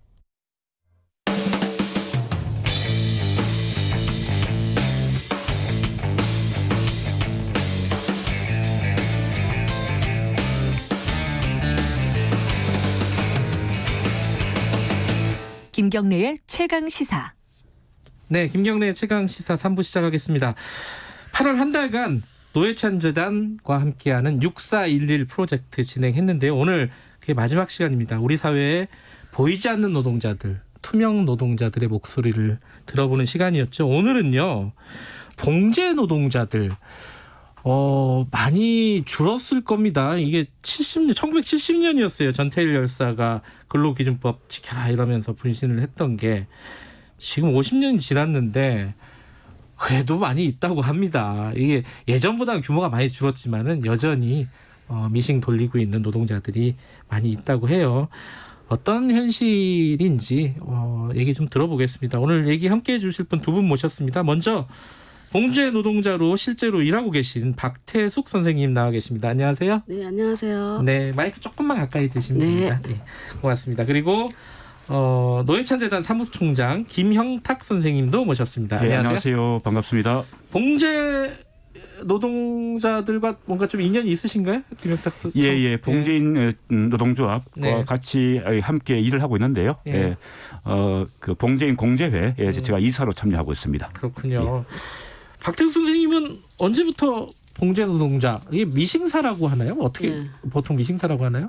언제부터 일하셨어요? 저는 1972년이요. 72년? 네, 14살에 처음 평화시장에 들어와서 그때부터 시다서부터 시작해서 현재 이제 미싱사로 돼서 현재까지 미싱을 하고 있어요. 그럼 50년 됐네요. 그렇죠. 와, 50년 동안 그럼 같은 일을 계속 하신 거예요? 그렇죠. 계속 미싱을 만지신 거고. 예. 아니 그러면은 지금은 이 노동자들이 많이 없을 것 같다. 왜냐하면 이제 옷이라는 게 이제 동남아에서 많이 만들고 싸게 들어오고 이래가지고 없을 것 같다고 생각하는데 지금 규모가 어느 정도 됩니까, 김 선생님? 예, 봉제에 종사하시는 분들이 뭐 추계입니다만 그러니까 전국적으로 한 13만 명이 좀 넘는 걸로 되어 있고요. 13만? 예. 그러니까 서울시에도 한 9만 명 이상이 일을 하시는 것으로 그렇게 추계를 하고 있습니다. 같이 일하시는 분들 많죠, 박태숙 선생님. 혼자 일하시는 건 아닐 거고. 예전보다는 많지 않아요. 예전에는 제가 70년대 일할 때는 그 한 공장에 뭐 미싱이 뭐 한 보통 뭐 7, 8대 되고 또 예전에는 다들 6.25 전쟁 이후라 또 먹고 살기도 힘들었고 그래서 공부 제대로 안 하고 돈 벌러 온 사람들이 많았잖아요. 그래서 이 인구가 많고 제가 초등학교를 봄에 졸업했는데 평안시장에 바로 못 들어왔어요. 자리가 없어서. 가을에 들어왔거든요. 자리가 없어서 들어가려고 해도. 그 시절에는 그랬어요. 그래서 이제 인구가 많아서 그랬는데 지금은 그 세월도 흐르고 또 지금은 다들 이제 자녀들을 가능하면 이제 대학교까지 다 보내려고 노력을 하잖아요. 그러니까 그러기도 하고 또 평안시장 근로 조건이 너무 안 좋다 보니까 다들 평안시장에 잘 안 들어오죠. 그래서 이제 지금은 저같이 이렇게 나이 먹은 사람들이 주를 이루고 있죠. 그때 이제 1972년도에는 10대. 그때는 10대. 어린 노동자들이 굉장히 많았었는데 그렇죠. 지금은 이제 좀 나이 드신 연세가 있으신 분들이 주로 일하신다. 주로 이제 50대, 60대가 이제 주라고 봐야 되죠. 근데 저도 이제 뭐 전태일 평전 같은 거 읽어보고 얘기를 들어보면은 당시에 뭐 10몇 시간씩 하루에 일하고 환경도 너무 안 좋고 먼지도 많고 막 그런 얘기들 많이 했잖아요. 요새는 나아졌어요. 그래도 지금 별로 안 좋아졌어요. 별로 안 나아졌어요. 안 나아졌어요? 예, 지금도 예전에 70년대에는 8시 반 출근해서 10시, 11시까지 일을 했잖아요. 모르죠. 10시, 11시까지 일했어요? 그랬어요. 그러니까 막차가 끊어질 때까지 옛날엔 통행금지가 있었으니까 그때는 어쩔 수 없이 더 시키고 싶어도 못 시켰죠. 그런데 지금은 조금 아침에 뭐 한 9시 출근해서 여전히 10시까지 기본 10시까지 일을 해요.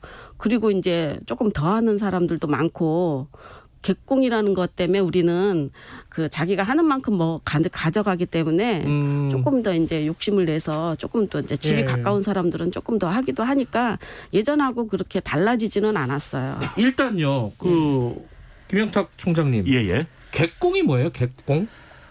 예. 그 객공이라고 하는 것은 그 공식적인 고용 계약 관계를 맺지 않고 고용돼서 일을 하는 건데 실제 노동자가 그러니까 그 노동 이력이 증명이 안 되는 사람들인데 그러니까 자기가 일한 만큼만 받아갑니다. 그러니까 장당 그러니까 옷을 만들려면 옷 한 장당 얼마씩 받아가는 건데 근로계약 관계를 맺지 않고 있기 때문에 노동자로 분류가 되어 있지 않고 자영업자로 분류가 되어 있습니다. 특수고용 노동자랑 좀 비슷한 그러니까 특수고용 노동이죠. 그래서 자영업자로 분류되어 있고 그러하다 보니까 이 4대 보험이 적용되지 않습니다.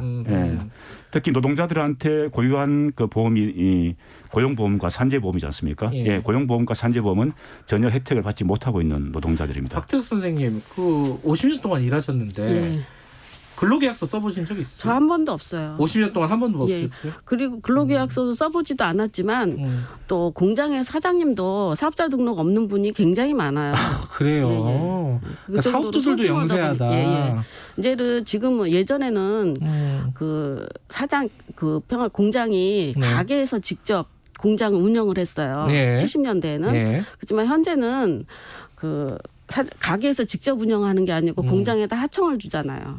하청을 주기 때문에 그 하청 공장 사장도 어차피 우리 미싱 하다가 또 재단사 하다가 그렇게 해서 공장을 소규모로 차려서 그렇게 하기 때문에 또 같이 늙어가고 공장 사장도 거의 다 50대 60대 그래서 저희 일하는 사람들하고 별반 다르지 않아요. 근데 이 가게에서 그럼 하청을 주면요. 그러니까 예를 들어 온갖 옷을 다 만드실 거 아니에요, 그죠?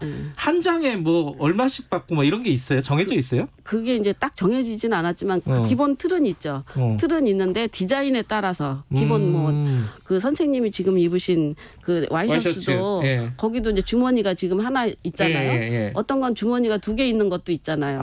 단가가 다르구나. 그렇죠. 그 디자인에 따라서 뭐가 하나 더 붙느냐에 따라서 단가가 다른데 예전에는 그런 게 조금 많이 신경을 썼는데 요즘은 그렇게 비슷비슷하더라고요. 이런 거 한 장 만들면 얼마 받으십니까? 그거요? 견적을 딱 내시는데 저를 보고 그거 미싱 공립만 하면은 얼마 안 줘요. 그래요? 2,000원, 3,000원 주는 데도 있고. 2,000원, 3,000원? 적구나. 하루에 몇 장 못 하는데 그러니까 시간으로 하는 거죠. 공립이 워낙 싸니까. 이게 정상적인 어떤 근로계약 관계가 안 되니까 이런 장시간 노동 같은 것들이 규제가 안 되는 거잖아요. 그렇죠. 그럼 어떤 방법이 있어요? 아까 지금 박 선생님 말씀 들으니까 좀 답답한 게 사업주들도 영세하고 이거 어떻게 해야 되는 겁니까? 지금 그래도 이제 서울에 9만 명이라는 그 미싱 하시는 분들이 있는데. 그러니까 이 봉제 노동자들이 자신의 목소리를 낼 수 있는 기구가 별로 없는 상태입니다. 이제 예전에 정계피복 노동조합이 있었지만 지금은 이제 없어졌고 다시 이제 봉제인 노동조합이 다시 만들어졌는데 봉제인 노동조합 이제 한참 조합원들을 확대해 나가고 있는 단계이기 때문에 앞으로 좀 조합원들이 많아지면 집단적인 좀 목소리를 좀 낼 텐데요.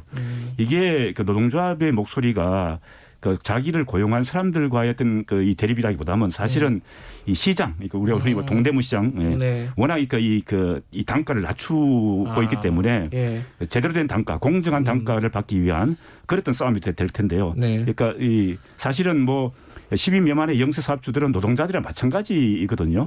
그래서 같이 좀 힘을 합쳐서 그러니까 시장에서 제대로 된 단가를 받을 수 있고 그렇게 해야만 또 공정한 임금을 줄 수 있으니까 그런 노력을 해야 됩니다. 하루에 9시 반에 출근하셔서 아까 10시 9시 출근. 9시 출근해서 10시 넘어서까지 일하신다고 하셨잖아요. 그럼 하루에 13시간 그렇죠. 14시간 일하시는 건데 그렇게 하면은 하루에 얼마 벌 수 있습니까? 보통 하루에 10만 원 기준에서 공임이 정해져요. 보통. 대략 기준이 10만 원이에요? 예. 보통 10만 원 기준이니까 하루에 13시간씩 일해서 10만 원 기준이면 우리가 최저임금도 안 된다고 봐야 되죠. 시간당 10,000원이 안 되는 거네요. 그렇죠.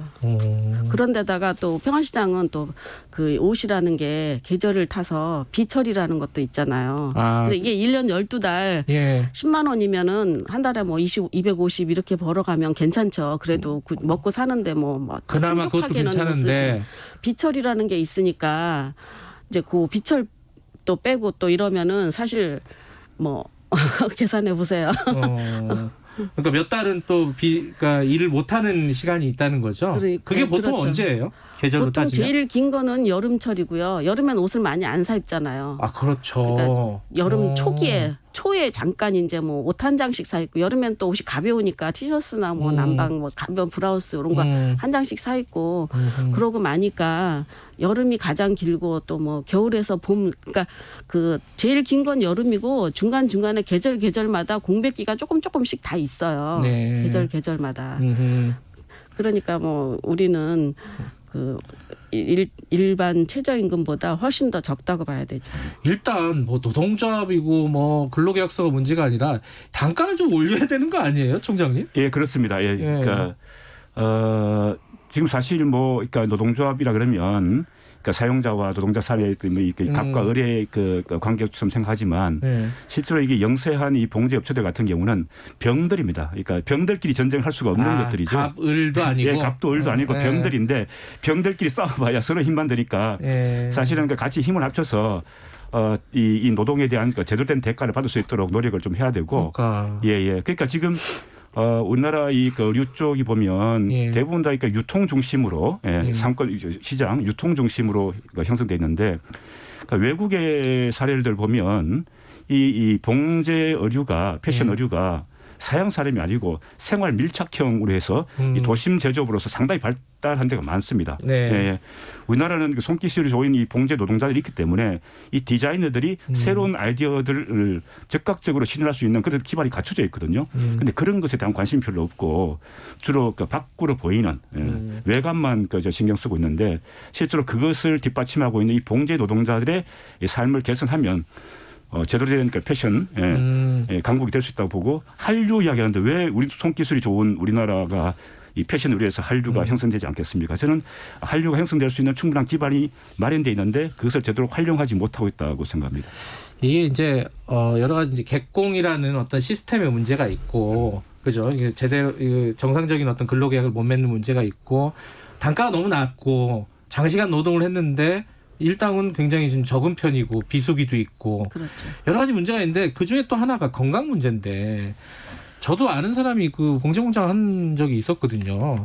먼지가 그 실밥하고요. 제가 어마어마하잖아요. 그렇죠. 그게 근데 제가 본 게 한 20년 전, 30년 전이에요. 요즘은 어때요? 별로 다르지 않아요. 다르지 않고요. 그 먼지가 겨울에는 뭐 안에 뭐 털도 들어가고 이러잖아요. 그럼 밥 먹을 때 예전에도 밥 먹을 때 되면 그 먼지에 우리가 밥 먹을 때 밥에 먼지가 제가 시다 때도 밥에 먼지가 들어갔었거든요. 빨간색 하면 빨간 먼지도 들어가고 그래갖고 이렇게 건져내고 먹고 그랬는데 현재도 그래요. 아니 밥을 좀 나가서 사 드셔야 되는 거 아니에요?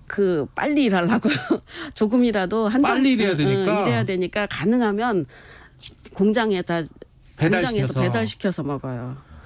그 먼지 구덩이 아니에요. 그러니까. 솔직히 말해서. 그렇죠. 일하실 때 마스크 쓰고 하시죠 보통? 안 써요. 왜 안 써요? 그거 써야 되는 거 아니에요? 써야 되는데 이제 하루 종일 쓸 수가 없잖아요. 답답해서. 하루에 13시간씩 어떻게 써요? 13시간 이상씩. 지금 조혜숙 청취자님이 저희 아버지도 10대 때부터 봉제 공장에서 일하셨대요. 그래서 지금 환갑 넘으신 지금도 일하시는데 상황이 많이 다르지 않다고 봉제 공장 현장이 너무 처참하다. 조금씩 바뀌기를 바란다. 자, 이렇게 시스템도 굉장히 불리하게 노동자한테 불리하게 만들어져 있고 환경도 안 되고. 근데 환경 개선은 그래도 조금 돼야 되는 거 아니에요? 지금 21세기 2020년인데 이게 안 되는 이유가 뭐예요? 이 환경 개선은? 환경 개선을 한다고는 하죠. 그런데 그게 이제 이 공장마다 제대로 오지 않아서 그런 건데 그래서 정확하게 또 실태 조사를 해야 될 필요가 있다고 생각합니다. 그러니까 보여주기식 정책이 아니고 제대로 된 실태 조사에 근거해서 환경을 개선할 수 있는 것들이 좀 필요한데, 근데 기본적으로는 그러니까 이 사업장들이 받는 수입이 많지 않다 보니까 그런 환경 개선에 많은 돈을 쓸 수가 없는 거예요. 워낙 이 단가가 낮다 보니까 서로 뭐 벌어먹고 살기 힘든 그랬던 조건이다 보니까 환경은 그냥 무시해버리는 것들인데, 그래서 전체적인 이 노동 환경 이 개선되기 위해서는 실제로 일하는 사람들에 대한 정당한 대가가 이루어지는 것이 우선이라고 생각돼요. 이제 그러려면은 아까 이제 사무총장님 말씀하셨듯이 그 노동조합이라든가 이제 어쨌든 일하시는 분들의 권리를 조금 주장할 수 있는 모임이라든가 단체들이 필요하잖아요. 예전에 뭐 전태일 열사가 분신한 것도 그런 이유였고, 노동조합 거기 아까 봉제인 노동조합 거기에 가입하셨어요, 박 선생님? 왜 가입하시게 된 거예요, 처음에는? 제가 72년도에 평화시장에 들어왔다 그랬잖아요. 76년도에 노동조합을 알았어요. 그때 그 시다 때. 그래서 이제 그때 청계 피복 노조였겠네요. 그죠? 그때 노동조합을 알았는데 그때 제가 마침 이제 노조에서 시간 단축을 해가지고 그때는 8시에 퇴근했어요. 그러니까 그 시절이 너무 그립죠. 그리고 그때는 노동조합에서 또 임금도 뭐 옷 하나 단가 이렇게 다 정해갖고 임금도 이렇게 올리는 노력도 했고. 76년도에요. 예, 1976년도에. 네. 그러고 그때는 또 남자 잠바하는 집들은 시다 월급을 주인이 주지 않았어요. 미싱사가 지금처럼 개공이어서 미싱사가 이렇게 팀으로 이렇게 데리고 다니면서 그 시다 월급을 주고 그랬거든요. 그래서 이제 그 시다 월급을 주인이 줘야 된다. 그래서 시다 직불제도 했었고, 그거는 지금도 내려오고 있어요. 이제 지금은 이제 다 시다 월급은 주인이 주죠. 이제 그렇게 했었는데 그 시절이 그립죠. 노동조합이 있으면 우리 노동자들, 우리 같은 사람들을 위해서 힘을 쓸 수가 있는데 그동안은 이제 그런 것이 별로 없었기 때문에. 어떻게 해서든지 우리가 살기 위해서는 이런 단체가 있어야 되지 않느냐, 그런 생각이 들어서 첨언을 하자면 그때는 평화시장이 모여 있었으니까 모여 있었으니까 노동조합 활동하기가 좀 편했는데 지금 다들 이제 주택가로 다 들어갔지 않습니까? 흩어져 있으니까. 그러니까 이 같이 조직을 하기가 되게 이제 어려운 조건이어서 이건 좀 별다른 노력이 좀 필요하고, 그래서 그러니까 이 봉제인 노동조합에서 이 봉제인 공제회로 공제회로 해서 이 노동자들을 묶기 위한 그런 작업들을 하고 있는 거죠. 그 활동하시니까 좀 나아졌어요? 나아지기는? 변화가 있으니까. 아직은 뭐 얼마 안 돼서 그렇게 큰 눈에 띄는 변화는 없지만 이제 노력하면 되겠죠. 지금 어깨가 좀 안 좋으시다고 그 미싱 일을 50년 하셔갖고 그렇게 된 거예요? 저는 그렇다고 봐요. 제가 거의 50년 가까이 일을 했잖아요. 그러니까 이 평화시장에서는 다들 이렇게 긴 시간, 저같이 미싱사들은 거의 다 이렇게 40-50년씩 짧은 사람이 한 30년 이렇게 일을 하다 보니까, 또 우리는 이렇게 의자가 이렇게 등받이 있는 의자가 아니고 긴 나무 의자에서 일하기 편하게 그런 데서 일을 하다 보니까 이게 기댈 수도 없어요. 허리도 안 좋으시겠네요. 그래서 이제 뭐 대체적으로 디스크하고 이 목 수그리고 일하잖아요. 기본적으로 다 있고, 또 어깨하고 이 방광염하고 이런 건 다 기본으로 있거든요. 화장실 자주 못 가니까. 그래서 저도 옛날에 한 10년 전에 방광염 치료를 한 경험도 있고요. 현재는 어깨가 안 좋아가지고 몇 년 전에 오른쪽 어깨를 수술을 했었어요. 근데 이제 또 왼쪽 어깨가 안 좋아가지고 조만간 수술을 하게 될 것 같아요. 우혜진님이 청취자분인데 시어머님이 봉제 일을 오랫동안 하셔서 어깨 수술 받으셨대요. 똑같이. 지금도 여전히 최저임금 받고 계시다고. 참 이게 사양산업이라고 보통 얘기하잖아요. 이게 그렇지만은 여전히 많은 노동자들이 일을 하고 있다. 이게 가장 중요한 것 같습니다. 그리고 아까 이제 시다라는 말을 썼는데 방송에서는 뭐 보조 이쯤으로 쓰면 좋긴 하겠죠. 근데 시다라는 견습, 예전에는 그게 일본 말이라고 견습공이라고 그랬었어요. 알겠습니다. 어찌됐든 그래도 모임 노조도 만들어지고 뭔가 변화의 움직임이 좀 만들어졌으면 좋겠습니다. 오늘 여기까지 얘기하죠. 고맙습니다. 감사합니다. 박태석, 실제로 봉제 노동을 하고 계신 박태석 선생님, 그리고 노회찬 재단의 김영탁 사무총장님과 함께 6411 프로젝트 노동자들의 이야기 마지막으로 해봤습니다.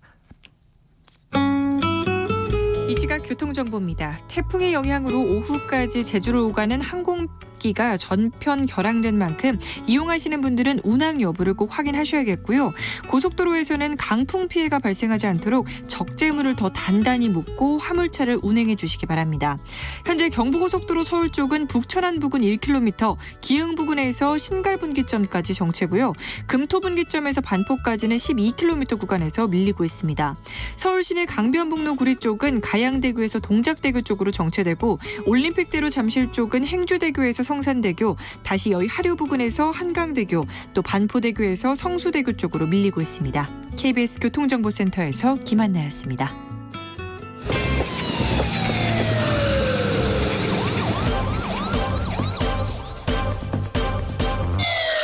김경래의 최강시사. 네, 미국 얘기 잠깐 해보죠. 도널드 트럼프 대통령이 공화당 대선 후보로 공식 선출됐습니다. 대선까지 한 2달 정도 남았는데 지금 현재 여론은 어떤지, 변수는 무엇인지 김동석 미주 한인 유권자연대 대표와 잠깐이나마 연결하겠습니다. 대표님 나와 계시죠? 안녕하세요.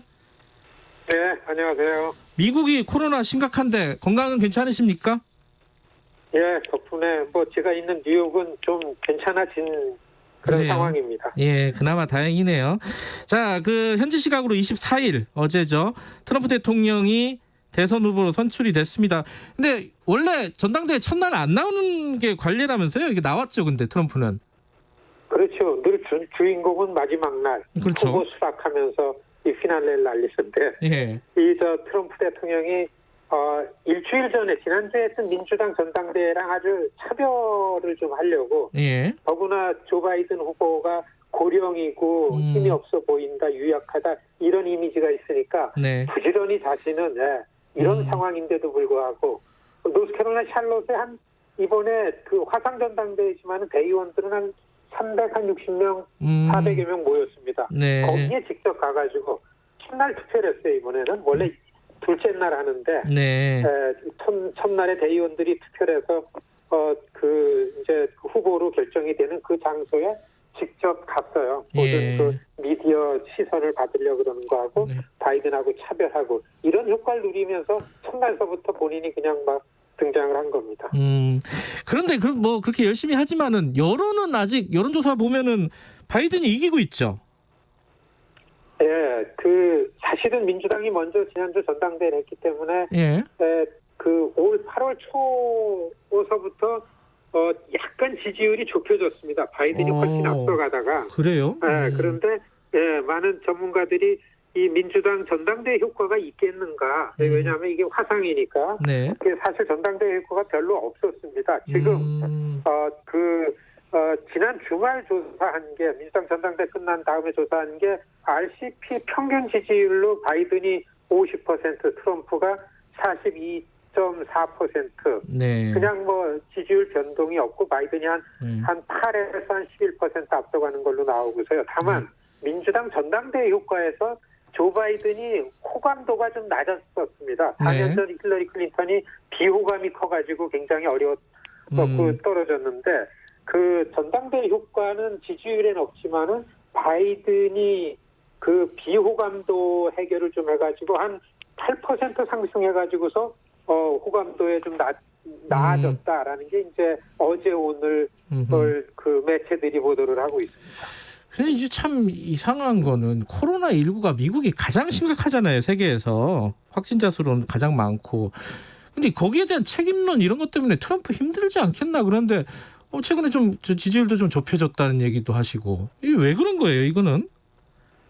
사실 평소 그냥 상식선에서 보면은 어렵죠. 예. 책임을 져야죠. 세계를 제일 주도하는 나라가 제일 피해가 심하고 지금도 한 800명, 평균 하루에 한 800명 정도 미국의 사망자가 나오고, 네. 그런 것이 이 책임을 피할 수 없는데, 네. 트럼프는 일반 상식적인 시민사회하고서 정치를 한다고 보기 힘들죠. 어제도 첫날 전당대회 때 세계에서 누구보다도 제일 이 코로나 바이러스 상황을 잘 관리하고 그야말로 몇백만 명 죽을 수밖에 없었던 거를 이렇게 많이 그래도 관리를 잘했다. 중국에서 뿌린 저 바이러스를 막아내느라고서 중국하고 지금 이렇게 한다. 이런 연설을 나온 천재 연설들이 다 하고 대통령도 그런 발언을 막 하는 게 그러니까 모든 매체들이 그런 연설 내용 나올 때 하도 한심하니까 팩트 체크업을 계속 순시간으로 하는데도 이게 그렇기 때문에 트럼프의 지지는 움직이지 않는 한 40% 이상이 트럼프기 때문에 지지한다라는 고정 아주 광팬들이 있는 것 때문에 움직이지가 않는 거죠.